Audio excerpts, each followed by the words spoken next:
Bonjour à tous et bienvenue dans l'affiche de la semaine, saison 1, épisode 4.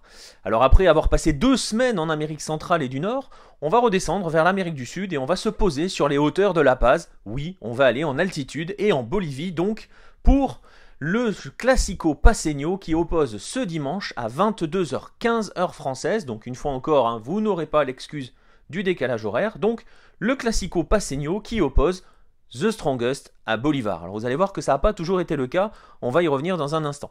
Donc ce sera l'un des chocs, l'un des événements, c'est toujours l'un des événements d'une saison en Bolivie, l'affrontement entre ces deux géants, deux clubs historiques, deux clubs aux histoires surtout bien différentes, et on va le voir tout de suite en faisant un petit peu justement de rappel historique de d'où viennent ces clubs-là. Comme dans de nombreux autres pays sud-américains, le football arrive en Bolivie grâce aux Britanniques, oui, comme presque partout. Alors que le 19e siècle vit ces dernières années, touche à son terme, le pays, la Bolivie, tente de se remettre du désastre qu'a été la guerre du Pacifique, c'est une guerre qui a opposé le duo Pérou-Bolivie au Chili et qui a été perdue. C'est à cette occasion que la Bolivie va perdre l'accès à la mer notamment. On en a déjà parlé sur Lucarne opposée.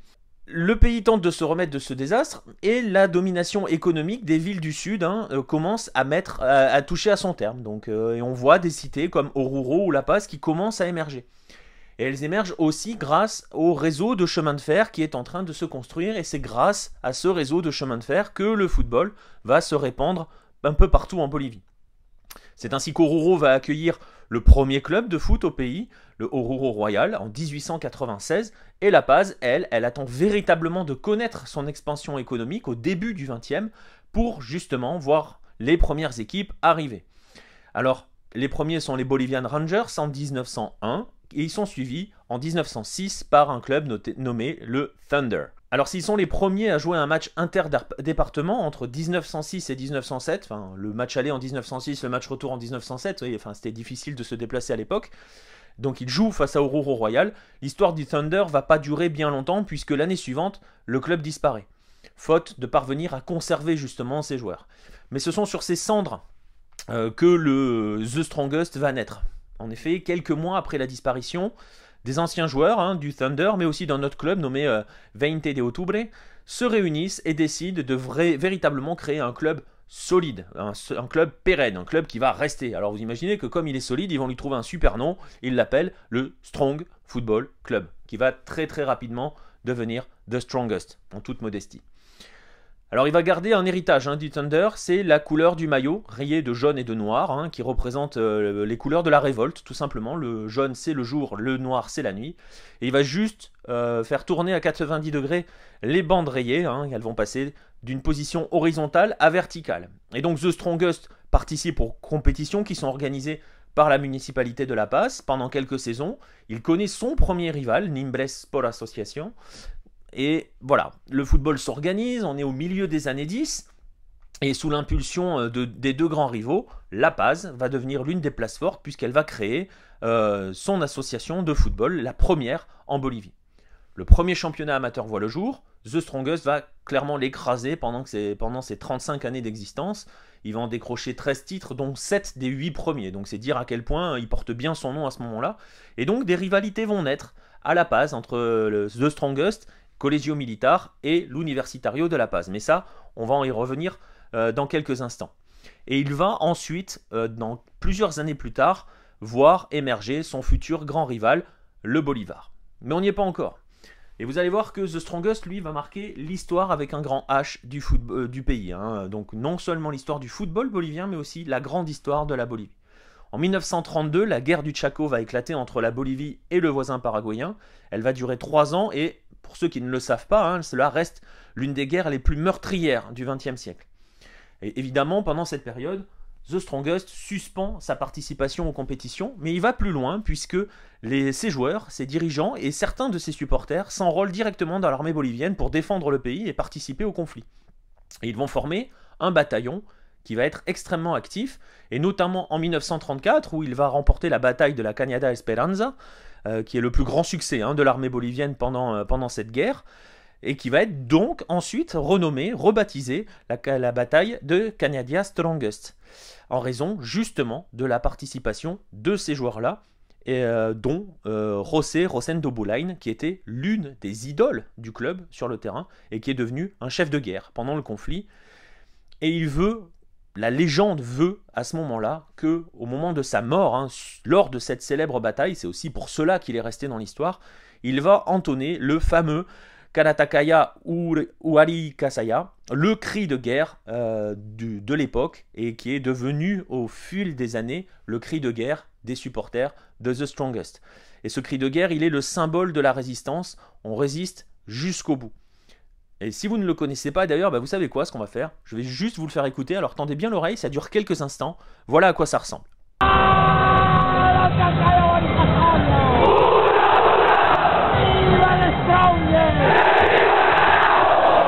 Alors une fois la guerre finie, le club revient sur le terrain, évidemment, et il va se faire aussi connaître par des matchs qu'il va jouer face à des géants du continent. Il va faire tomber, par exemple, l'Independiente de la star Arsenio Erico. Alors vous savez peut-être qu'il y a un lien aussi d'ailleurs avec la guerre du Chaco et l'histoire d'Arsenio Erico. On y reviendra, mais je vous mets le lien vers l'article sur Lucarno Posé qui parle de cela. Et donc le club, alors, va s'associer à l'image du Tigre en 1941, avant l'année suivante d'en passer 9 à Estudiantes. C'est un record pour un club bolivien qui tient encore face à un géant argentin, bien évidemment. Alors les rencontres internationales que dispute The Strongest le placent clairement dans le paysage du continent, de Botafogo au Cerro Porteño, en passant par le Millonarios de Di Stefano. Tout le monde va venir jouer un jour ou l'autre, et surtout ne pas s'imposer face à The Strongest, qui va même aller s'amuser à défier des Européens comme Tbilissi ou l'Atlético Madrid. Sa capacité à résister jusqu'au bout, qui est donnée par ce cri de guerre, The Strongest va la démontrer à 2 reprises, à 2 occasions qui sont de pures tragédies, qui vont se dérouler à moins de 20 ans d'écart. Le professionnalisme arrive au début des années 50 en Bolivie, et notamment à cause d'un match absolument catastrophique contre l'Uruguay en Coupe du Monde, une défaite 8-0. Et donc il y a une organisation, les clubs décident de tout changer pour remettre en place leur football. Et voilà, le club The Strongest reste quand même, ne change pas de statut, il reste à jouer les premiers rôles. Et justement, il va vivre sa première tragédie le 18 janvier 1853. Il est alors champion en titre et il est invité par la fédération bolivienne à disputer un match amical à Cochabamba face justement à la sélection nationale qui, elle, prépare le Campeonato Sudamericano qui va se jouer au Pérou. Et au lendemain du match qui a lieu le 17, donc au lendemain de ce match, on est le 18 janvier, 5 membres, dont 4 joueurs cadres des Tigres, décident de rentrer à La Paz en voiture. Malheureusement pour eux, Ezequiel Calderón, Raúl Reynoso, Eusebio Martínez et Alberto Ramírez, ainsi que le kiné du club, Alberto Molina, vont périr, puisque le véhicule tombe en panne au milieu d'une voie de chemin de fer, et devinez quoi, un train arrive au même moment. Alors, 3 d'entre eux décèdent, et le club est vraiment sous le choc, et il va avoir un petit peu de mal à s'en remettre. La deuxième tragédie a lieu moins de 20 ans plus tard, 16 ans plus tard à peu près. Un peu plus de 16 ans plus tard, pour être précis. Le 26 septembre 1969, c'est l'équipe au complet qui rentre d'un tournoi amical qui est organisé à Santa Cruz. Toujours un tournoi amical ou un match amical. Ce jour-là, à 14h, 16 joueurs et l'encadrement technique, donc l'ensemble du groupe, montent à bord d'un avion, un Douglas DC-6B, et 1 heure plus tard, la tour de contrôle de Trompillo perd son signal. On retrouvera donc l'avion écrasé à 4000 mètres d'altitude dans une zone totalement inaccessible aux sauveteurs, aux alentours de Viloco. C'est la fameuse tragédie de Viloco. Viloco est une ville minière de la cordillère des Andes. Dans cette tragédie, 74 personnes vont périr. Le club est totalement anéanti par la douleur et la perte de ses joueurs et de ses dirigeants. Et il y a une douloureuse coïncidence, c'est que ce jour-là, la Bolivie tombe sous la dictature, puisque Álvaro Obando Candia, l'homme qui avait fait exécuter le Che, renverse Luis Adolfo Siles Salinas et prend le pouvoir. Et d'ailleurs, ce télescopage des événements fait le bonheur des théoriciens du complot qui voient peut-être une opération secrète destinée à éliminer le club le plus populaire de l'époque pour installer la dictature. Alors bon, on va laisser ça aux théoriciens du complot. Et donc voilà, on imagine alors que naturellement le club en conséquence va s'écrouler. Mais non, il n'en est rien. The Strongest ne va pas mourir et mieux, il va revenir encore plus fort et très rapidement. Rafael Mendoza Castellón est nommé à la tête du club il va mettre en place une gestion qui va le sauver. Il est appuyé par tout le continent, qui se montre solidaire. On a le Brésil qui organise des flaflous caritatifs pour relever des fonds. Le président de la CONMEBOL de l'époque lève 20 000 $. En Argentine, River joue des matchs amicaux, également à but caritatif. Mais celui qui va véritablement aider The Strongest est un club argentin, c'est le rival de River, c'est Boca Juniors, qui via son président Armando, déclare alors « Si The Strongest n'existait pas, il faudrait le créer ». Et pour montrer qu'il va plus loin que cette simple phrase, il va organiser un match amical et il va lui prêter 2 joueurs, Romero et Luis Zorro Bastida, qui vont être 2 grands acteurs de la reconstruction de The Strongest. Et pour vous montrer à quel point la reconstruction est énorme, The Strongest est champion de la Ligue de La Paz l'année suivante. Il conserve son titre en 1971 et il est même vice-champion national en 70, donc un an après les faits. Donc Don Raffo va restructurer complètement le club, acquiert des terrains où il bâtit un complexe sportif. Les Tigres débutent et disputent la Libertadores en 1971 et s'installent alors pour toujours dans les sommets du football bolivien.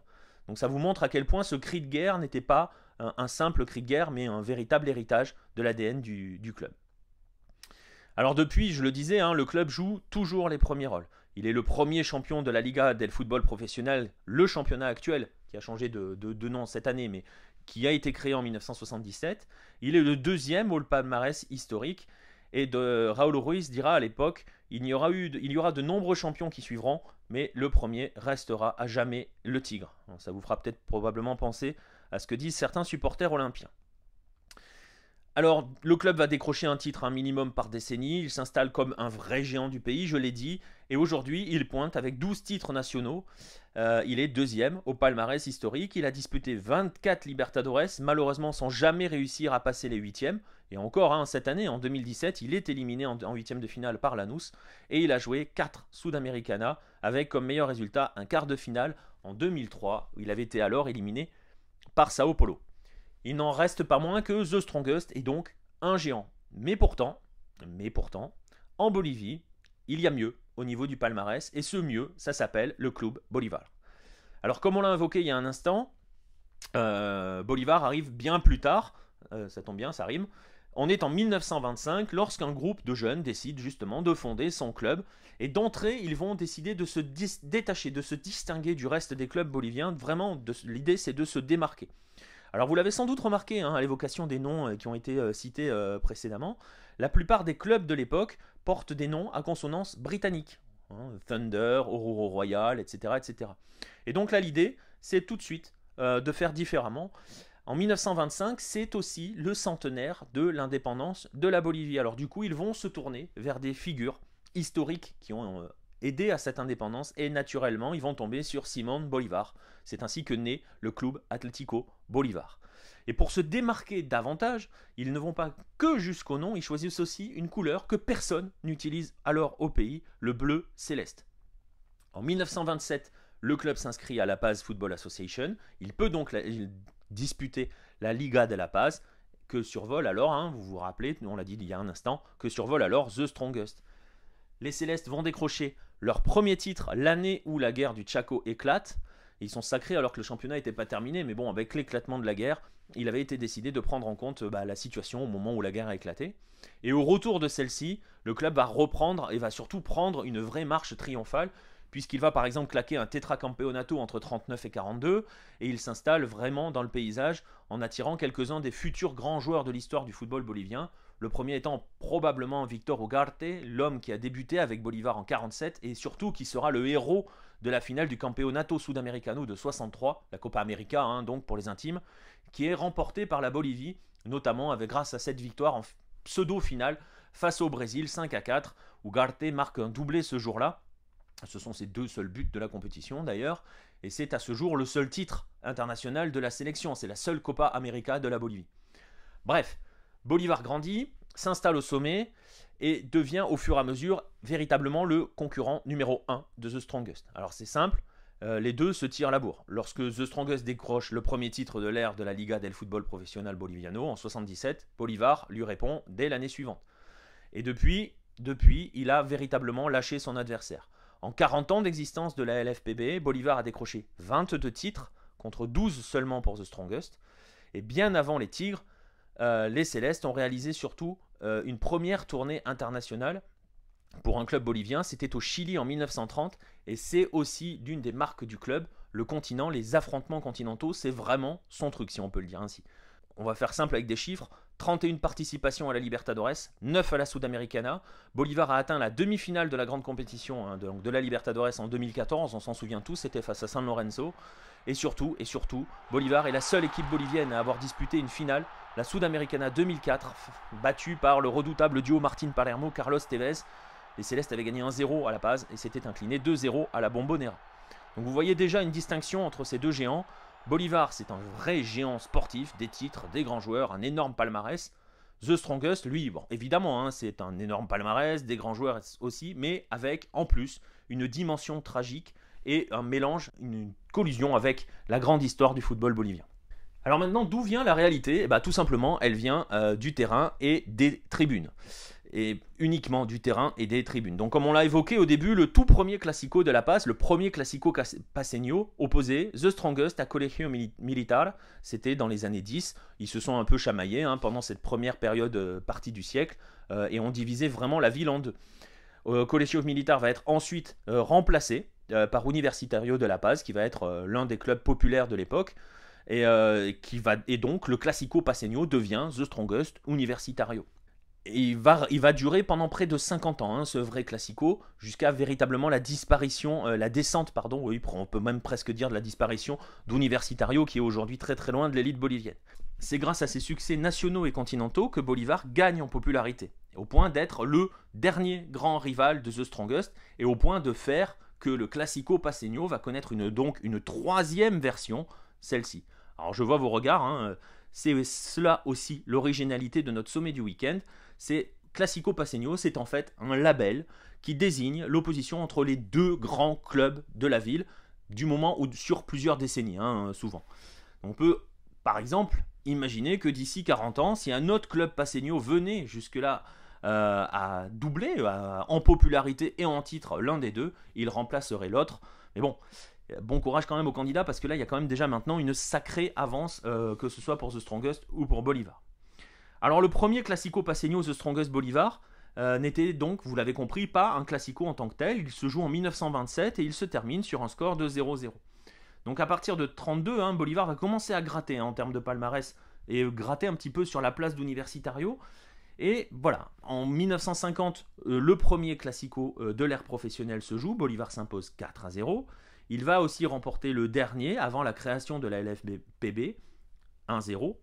Et donc, le 15 janvier 1978, se joue le tout premier Classico de l'ère moderne, on va dire, en Bolivie. Elle se joue dans le nouveau Hernando Siles qui vient d'être rénové. Alors si vous voulez en savoir plus sur ce stade mythique, je ne saurais que trop vous conseiller de lire l'article qui lui est consacré dans le tout premier numéro du magazine Lucarne Opposé. Ce jour-là, le 15 janvier 1978, The Strongest s'impose 2-1. Alors il y en a eu de nombreux depuis, vous imaginez, j'ai donné le chiffre en ouverture, on est à 389 aujourd'hui, on va revenir un petit peu plus tard sur le bilan. Et alors s'il faut en retenir quelques-uns, on va s'intéresser principalement à celui de 1994 et qui compte pour la Copa Libertadores. Il faut savoir que jusqu'ici, les deux équipes ne se sont croisées qu'à 4 reprises dans cette épreuve, et à chaque fois, ça s'est terminé par un 0-0, et notamment cette année-là, en 94, puisque The Strongest et Bolívar étaient dans le même groupe, ils s'étaient séparés à l'aller comme au retour sur un 0-0. Le hasard fait bien les choses, on en a un petit peu marre des matchs nuls entre ces deux équipes-là, donc on va les faire s'opposer en huitième de finale, et du coup, il faudra vraiment que quelqu'un s'impose. Et là, enfin, les filets vont trembler. Bolívar va s'imposer 2-1 au match aller, doublé de Victor Lugo Antelo, alors probablement l'un des plus grands buteurs de l'histoire du football bolivien, et qui aujourd'hui fait un travail d'entraîneur exceptionnel à Guabira. On l'évoque assez régulièrement dans nos articles. Et donc Bolívar s'impose 2-1 à l'aller, sur entre guillemets le terrain de The Strongest, et lamine les Tigres 4-0 au retour, avec notamment un doublé d'une autre grande figure du football bolivien, Julio César Bardivesi. Alors c'est à ce jour le dernier duel entre ces deux géants en Libertadores. Ils se sont depuis croisés en Sudamericana. Et là, c'est pile poil l'inverse. The Strongest s'est qualifié à 2 reprises. La dernière fois, c'était en 2005. Et alors donc depuis, ils se concentrent sur des chamailleries purement locales, hein, ils ne s'affrontent plus qu'en championnat, et évidemment, ce sont toujours des grands moments, toujours les très grands moments d'une saison qui embrasent l'Hernando Siles. Alors, comme d'habitude, on va faire un petit point statistique. On a probablement affaire là à l'un des classicos les plus déséquilibrés du continent. Alors, jugez plutôt, en 389 affrontements, ouais quand même, Bolívar mène 165 victoires à 96 pour 128 matchs nuls, donc il y a un écart considérable, toutes compétitions confondues. L'écart est assez énorme aussi hein, depuis l'ère moderne, donc l'ère LFPB de 1977, puisqu'on est à 86-51 en faveur des Célestes pour 70 matchs nuls. Allez, je vous laisse avec un dernier chiffre concernant notre classico. The Strongest, pour montrer à quel point Bolívar a pris le dessus, The Strongest reste sur une mauvaise série, une seule victoire lors des 10 derniers pour 5 défaites et 4 nuls. Donc vous imaginez que suite dimanche va être encore une fois de plus chaud, fort en symbole pour The Strongest. Et pour vous donner une idée, hein, il oppose tout simplement les 2 derniers champions des 3 derniers tournois boliviens. Puisque The Strongest a gagné l'Apertura 2016 devant Bolívar, alors que Bolívar a gagné le Clausura et l'Apertura suivant devant The Strongest. Voilà, vous avez compris. Donc voilà, c'est le rendez-vous qu'il ne faudra pas manquer. C'est donc dimanche à 22h15 heure française, l'épisode 390 du Classico Paceño entre The Strongest et Bolívar. Comme d'habitude, je vais vous laisser avec les buts en VO, alors pas ceux du dernier, puisque le dernier s'est soldé par un 0-0, mais ceux du précédent, qui s'est soldé sur une victoire 2-1 de Bolívar. Vous allez voir que tout s'est joué dans le dernier quart d'heure, c'était en septembre dernier. Allez, abrazo a todos et à la semaine prochaine. Compañeros para levantarlo en el ánimo particularmente. Saltaba el hombre del Tigre, le va a quedar atención a Cirino. Cirino midiendo el pase, vendrá para el Conejo, está habilitado. Atención, viene el Conejo, qué golazo. ¡Gol!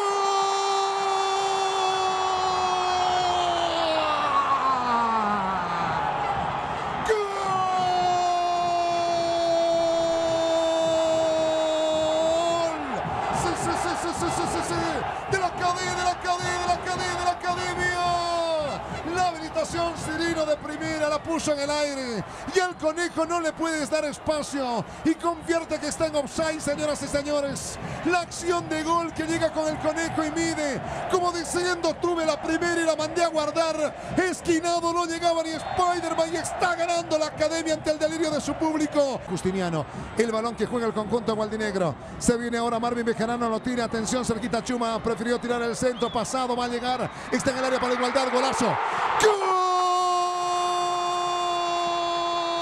Vargas, ¡gol!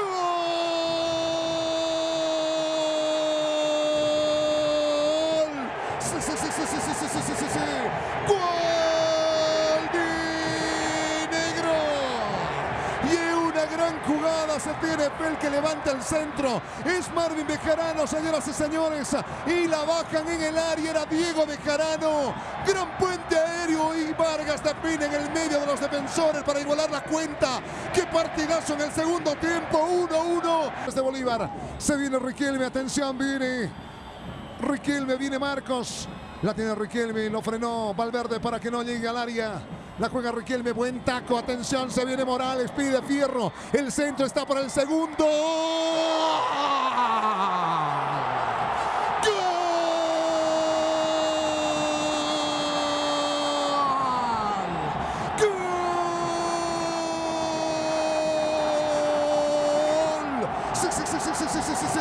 De la Academia. Gran jugada entre Riquelme y Morales, señoras y señores.